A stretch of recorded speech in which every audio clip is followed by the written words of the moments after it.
Ça sert à quoi la prison? Non mais sérieux, c'est une vraie question. C'est une institution qui fait partie de nos vies depuis toujours. On sait que quand on fait des bêtises, on doit aller en prison. On connaît tous de près ou de loin quelqu'un qui a fait de la prison. C'est dans les films, les livres, les séries, et j'en passe. Je me suis dit que c'était l'occasion parfaite pour en parler, et surtout de répondre à cette fameuse question, à quoi sert la prison?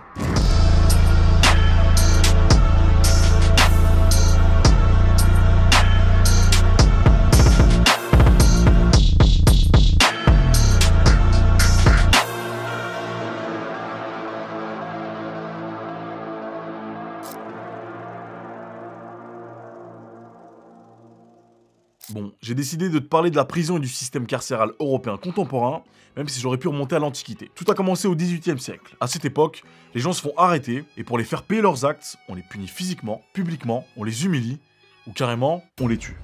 D'ailleurs, petite liste non exhaustive de ce que tu pouvais subir si tu volais par exemple une pomme au marché. Coup de fouet, mutilation, travaux forcés, bannissement, une bonne ambiance finalement. Et c'est dans ce contexte que Cesare Beccaria, un penseur italien, a eu une grande influence sur le droit pénal moderne. Dans son livre Des délits et des peines, sorti en 1764, il propose de remplacer la peine de mort par ce qu'il appelle l'esclavage perpétuel. Et cette idée, elle est souvent considérée comme l'origine du concept de la prison à vie qu'on connaît aujourd'hui. Beccaria pensait que cette peine perpétuelle était plus efficace et plus humaine que la peine de mort. Un grand humaniste. Selon lui, c'était un exemple qui allait avoir un impact plus durable pour la société parce que ça allait durer dans le temps, contrairement à l'exécution qui était qu'un exemple ponctuel. Bah ouais, ça fait plus réfléchir d'imaginer quelqu'un être en prison à vie que de savoir qu'il a été tué et qu'on passe à autre chose. Même si certains experts débattent si Beccaria a vraiment inventé entre guillemets la peine de prison à perpétuité, son influence sur le développement de cette fameuse peine, elle est en tout cas indéniable. Et ces idées, elles ont contribué à faire évoluer les systèmes pénaux européens dont je vais te parler tout de suite. Ça a permis des approches plus humaines et rationnelles de la punition. Il a même carrément inspiré Thomas Jefferson et du coup influencé la déclaration d'indépendance et la constitution américaine. Toujours les Américains.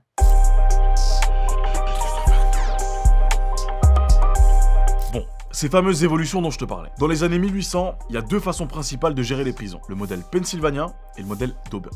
Imagine, le modèle pennsylvanien, c'est un peu comme si on prenait un criminel et qu'on lui disait « Bon, t'as fait une connerie, maintenant tu vas te calmer et réfléchir sur ce que t'as fait, tout seul, sans personne pour te distraire. » En gros, les Quakers, les Quakers, je ne sais pas comment est-ce qu'on prononce, des mecs super religieux de Pennsylvanie se sont dit qu'en isolant complètement les prisonniers, ils allaient les forcer à se repentir et à devenir de meilleures personnes. Du coup, ils ont inventé ce système où les détenus sont enfermés 24 heures sur 24 dans une cellule, sans contact avec les autres, sans travailler en groupe. Rien. Nada. Que de chi. Zéro. Juste eux et leur remords. Le truc, c'est que ça a pas super bien marché. Les mecs devenaient fous à force d'être seuls, alors ils ont fini par laisser tomber ce modèle petit à petit pour laisser la place à d'autres modèles comme celui d'Auburn. Et à Auburn, à New York, ils se sont dit, les prisons à l'ancienne, c'est trop barbare, mais l'isolement total, c'est de la folie. Faut trouver un juste milieu. Du coup, ils ont inventé un truc révolutionnaire pour l'époque. La journée, les prisonniers bossent ensemble, dans des ateliers. L'idée, c'est de leur apprendre à travailler, de les remettre dans le droit chemin, et même de les faire contribuer à la société, même s'ils sont derrière les barreaux. Avec une seule condition, le silence total. Donc t'as compris, pas un mot, pas un chuchotement, rien. S'ils ouvrent la bouche, coup de feu direct. Et la nuit, chacun dans sa cellule, tout seul. Le truc, c'est que ce système a bien fonctionné. Il coûtait moins cher que l'isolement total, et c'était plus efficace pour réhabiliter les prisonniers et les contrôler. Donc, plein d'États aux US ont copié le modèle, et même à l'étranger, ils se sont inspirés de ça. Sauf que du 19e siècle à aujourd'hui, y a pas grand chose qui a évolué, à part les infrastructures. Mais dans l'esprit, on est resté sur le même principe quand on parle d'emprisonnement. Du coup, on est toujours en droit de se poser la question, à quoi sert la prison ?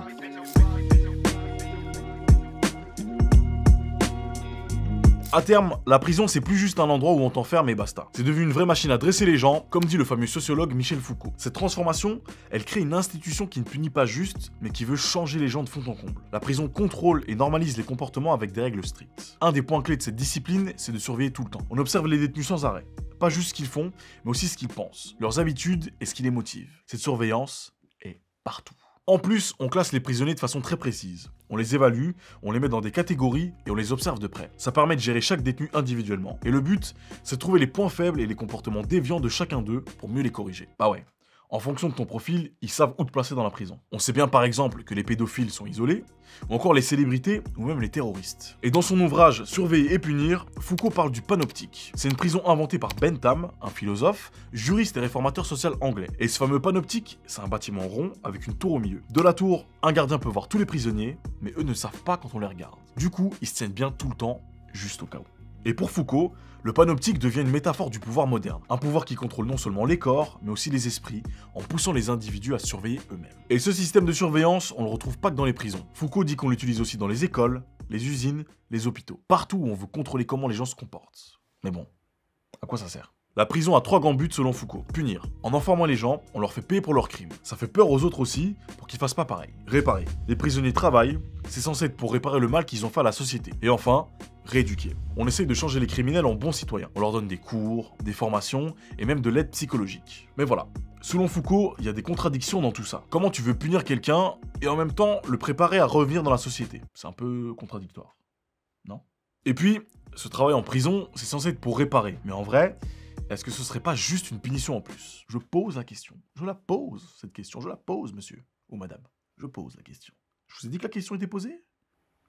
Je pose. Et ça révèle les limites du système carcéral et explique en partie son incapacité à atteindre ses ambitions. Surtout que la récidive est bien présente. En Belgique, par exemple, on compte 60% de taux de récidive d'après l'Institut National de Criminalistique et de Criminologie, une branche du SPF Justice. En gros, ça veut dire que 6 détenus sur 10 retournent en prison après avoir fait des conneries. Les experts pointent plusieurs facteurs comme le manque de ressources pour la réinsertion, le surpeuplement carcéral et l'insuffisance des programmes de formation et de soutien en prison. En France, 2 détenus sur 3 récidivent dans les 5 ans selon une étude du ministère de la Justice. Le service statistique du ministère a suivi sur plusieurs années le parcours des détenus pour en venir à des chiffres pareils. En gros, la prison selon Foucault devient bien plus qu'un simple lieu d'enfermement. Elle incarne un projet qui est complexe et qui vise à discipliner, punir, réparer et réformer. Mais derrière cette ambition se cacheraient des contradictions profondes avec des effets pervers que Foucault met en évidence. La prison devient alors une institution emblématique du pouvoir moderne.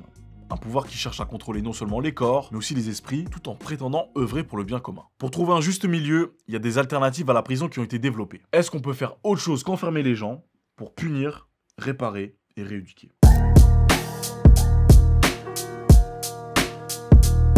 Chez nous, dans le droit belge, les magistrats ont déjà pas mal d'alternatives à l'incarcération à leur disposition. Il y a la surveillance électronique, donc c'est le fameux bracelet que tu portes à la cheville et ça permet de te surveiller sans être en prison. Tu peux rester chez toi mais tu dois respecter certaines règles, comme ne pas sortir à certaines heures. Ensuite, il y a le travail d'intérêt général, c'est quand tu fais des heures de travail pour la communauté, comme par exemple nettoyer un parc, ou aider des personnes âgées. Ça te permet de réparer un peu le tort que t'as causé et de garder tes liens avec la société. Il y a aussi la probation autonome, c'est comme avoir un coach qui te suit de près. Tu dois faire certaines choses comme suivre une formation ou un traitement pour montrer que t'es prêt à changer. Bon, l'amende, tu connais, c'est juste payer une somme d'argent pour punition. Mais parfois, tu peux la convertir en heure de travail d'intérêt général. Et puis, il y a le sursis, c'est quand tu vas pas en prison tout de suite, mais tu dois bien te comporter pendant un certain temps. Si tu fais quelque chose de mal, prison, au gnouf, directement.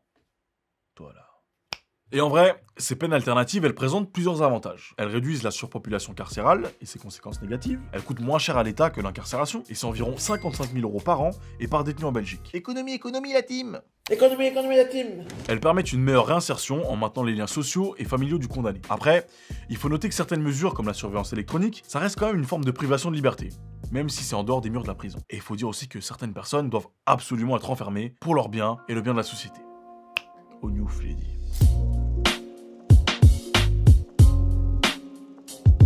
La justice réparatrice ou justice restauratrice, c'est une façon de faire de la justice qui s'est beaucoup développée ces dernières années. Elle se concentre sur l'idée que lorsqu'un crime est commis, il y a un dommage qui doit être réparé. C'est pas juste une question de punir le coupable, mais aussi s'assurer que la victime reçoive une forme de réparation, et que là, les deux parties soient impliquées dans le processus. Cette approche, elle inclut plusieurs pratiques, comme la médiation pénale. C'est un processus où l'auteur du crime et la victime se rencontrent, avec une personne neutre, pour discuter de ce qui s'est passé, et trouver un moyen de réparer ce qui s'est passé justement. Ça peut aider à guérir les blessures et à rétablir la confiance.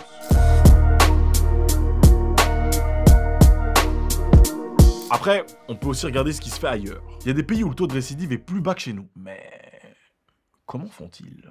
En Norvège, par exemple, les prisons sont conçues pour ressembler à la vie normale. Les détenus ont des cellules avec des télévisions, des salles de bain privées, ils peuvent même aller au studio pour faire de la musique. L'idée, c'est de préparer les gens à leur sortie, plutôt que de les isoler et de les punir. Et ça a l'air plutôt efficace, puisque le taux de récidive est très bas, autour de 20%. Après, ça pose la question de la punition. Est-ce que faire de la musique et regarder la télé, c'est vraiment une punition? Certaines personnes pensent que non. D'ailleurs, il y a eu une polémique récemment en France par rapport à des massages et des cours de danse en prison. Il y a eu 2 camps qui se sont dessinés. Celui qui estime que les prisonniers ne devraient pas avoir droit à des activités ludiques, et que c'est pas un camp de vacances, et l'autre qui estime qu'ils sont déjà enfermés 23 heures sur 24, et qu'ils ont le droit de se changer les idées. Toi, t'en penses quoi? Tu sors ton petit clavier, sans trop de fautes d'orthographe, idéalement, et tu me donnes ton point de vue. Putain, t'es d'accord avec moi, ça. La Suède a même fermé plusieurs prisons parce qu'il y avait moins de détenus. Ils privilégient les peines alternatives comme la probation, où les gens restent dans la société tout en étant suivis par un agent. Ça leur permet de garder leur boulot ou de suivre une formation, ce qui facilite leur réinsertion. En Finlande, ils ont des prisons ouvertes où les détenus peuvent carrément travailler ou étudier pendant la journée et rentrer en prison le soir. C'est comme une préparation à la vie normale. Ils gagnent même un salaire pour payer leur loyer et leur repas, ce qui les aide à se réinsérer. Je dis beaucoup se réinsérer. Au Canada, c'est un peu pareil. Ils ont des programmes pour aider les gens à arrêter de consommer des drogues plutôt que de les mettre en prison. À Toronto, ça a vraiment fonctionné parce qu'il y a eu un taux de récidive qui est passé de 70%, 70% pour les Français, à 30%. Le Québec a aussi des programmes innovants pour éviter de mettre les gens en prison quand ils ont des problèmes de santé mentale ou de précarité. Ils les orientent vers des services sociaux et de santé, ce qui selon eux est vraiment plus efficace que les incarcérer. Et sinon, il existe aussi une communauté au Mexique qui s'appelle les Zapatistes, qui gèrent leurs litiges d'une manière assez originale. Ils gèrent tout ça de manière collective et progressive en privilégiant la médiation et la réparation plutôt que la punition. Tout commence au niveau local, dans les villages où les gens essayent de résoudre leurs conflits entre eux, souvent avec l'aide de personnes âgées de la communauté. Si ça ne marche pas, le problème est transmis à l'échelon supérieur, l'agent communautaire ou l'assemblée du village. Pour les affaires plus graves, ou si ça ne se résout pas, on va voir les autorités de la commune autonome. Et pour les cas vraiment complexes ou qui impliquent des gens de différentes communautés, on peut même aller jusqu'au conseil de bon gouvernement de la zone. La justice zapatiste cherche à réconcilier les gens plutôt que de les punir. Elle préfère la réparation pour les victimes et les travaux d'intérêt général. Les amendes par exemple, elles sont même pas dans le jeu. Pour un vol grave, on peut demander 3-4 jours de travail communautaire en plus de rendre ce qui a été volé. La prison, elle est utilisée que pour des cas vraiment graves ou pour prévenir des problèmes. Mais l'idée, c'est de résoudre les conflits sans créer de nouvelles difficultés. Cette façon de faire, elle est vraiment ancrée dans les traditions autochtones du Mexique et vise à maintenir l'harmonie sociale tout en responsabilisant les gens envers leur communauté. En vrai, c'est une alternative plutôt radicale au système judiciaire traditionnel qui met souvent l'accent sur la punition.